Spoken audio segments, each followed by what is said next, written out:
சேலம் அரசு மருத்துவமனை கட்டிடம் இடிந்து விழுந்து விபத்து ஏற்பட்டுள்ளது.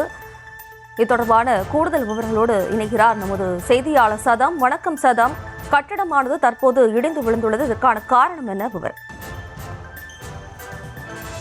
அந்த அரசு மருத்துவக் கல்லூரி மருத்துவமனையில் உள்ள ஒரு பழமையான கட்டிடம் ஒன்று இடிந்து விபத்துக்குள்ளானது. இந்த விபத்தில் இரண்டு பேர் காயம் ஏற்பட்டதாக தகவல் வெளியாகியுள்ளது. தற்போது அந்த இடத்தில் கேரள சுகாதாரத்துறை அமைச்சர் வீணாஜாஸ் நேரில் ஆய்வு செய்து வருகிறார். கேரள மாநிலம் கோட்டை மாவட்ட பகுதியில் செயல்பட்டு வரும் அரசு மருத்துவக் கல்லூரி மருத்துவமனையின் 14வது வார்டு அமைந்துள்ள அந்த கட்டிடம் திடீரென இடிந்து விழுந்துள்ளது.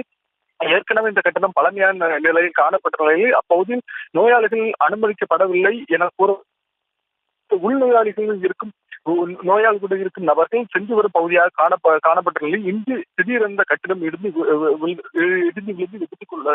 விழுந்தது. இந்த நேரத்தில் அந்த பகுதியில் 2 பேர் நின்று கொண்டிருந்தனர். அதில் அவர்கள் காயமடைந்த 20 தற்போது மருத்துவமனையில் அனுமதிக்கப்பட்டுள்ளனர். சம்பவ இடத்திற்கு கேரள சுகாதாரத்துறை அமைச்சர் வீணாஜாஸ் பார்வையிட்டு வருகிறார். அதே போல மீட்பு பணி குழுவினரும் அங்கு மீட்பு பணியில் ஈடுபட்டு வருகின்றனர். மேலும் சம்பவ இடத்திலிருந்து ஒரு குழந்தை உட்பட 2 பேர் கூடுதலாக காயமடைந்ததாக தகவல் வெளியாகியுள்ளது.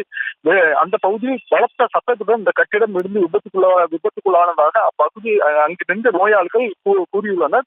மேலும் அங்கிருந்த நோயாளிகள் மாற்று இடத்துக்கு மாற்றப்பட்டுள்ளனர். தொடர்ந்து அங்கு அந்த பகுதியை தீயணைப்பு துறையினர் அதே போல முகாமிட்டு அங்கு மீட்பு பணியில் ஈடுபட்டு வருகின்றனர்.